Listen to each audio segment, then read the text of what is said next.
ഞാൻ Rafeeq Balussery, Elamaram VTMI UP school Hindi അധ്യാപകൻ. ചുരുങ്ങിയ ചെലവിലും പാഴ്വസ്തുക്കൾ ഉപയോഗിച്ചുകൊണ്ടും ജൈവ മാലിന്യ കമ്പോസ്റ്റ് ബിന്നിന്റെ നിർമ്മാണം.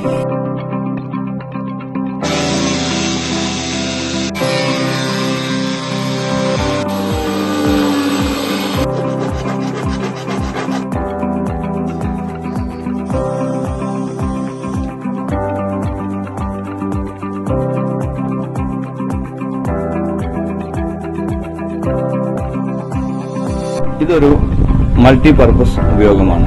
അടുക്കള മാലിന്യങ്ങൾ സംസ്കരിക്കുന്നതോടൊപ്പം കൃഷിക്ക് ആവശ്യമായ കമ്പോസ്റ്റും സ്ലറിയും ഇതിൽ നിന്ന് ലഭിക്കുന്ന കമ്പോസ്റ്റും അതേപോലെ സ്ലറിയും കൃഷിക്ക് വളമായി ഉപയോഗിക്കുന്നു.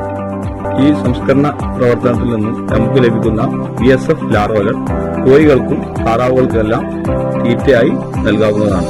എളമരം VTMI UP സ്കൂളിന്റെ സുവർണ ജൂബിലി ആഘോഷം ഈ വർഷം നടക്കുകയാണ്. ഇതിന്റെ ഭാഗമായി നടപ്പിലാക്കുന്ന 50 പദ്ധതികളിൽ വിദ്യാലയത്തിലെ മുഴുവൻ വിദ്യാർത്ഥികളുടെ വീടുകളിലും ഈ സിസ്റ്റം നടപ്പിലാക്കാൻ തീരുമാനിച്ചു.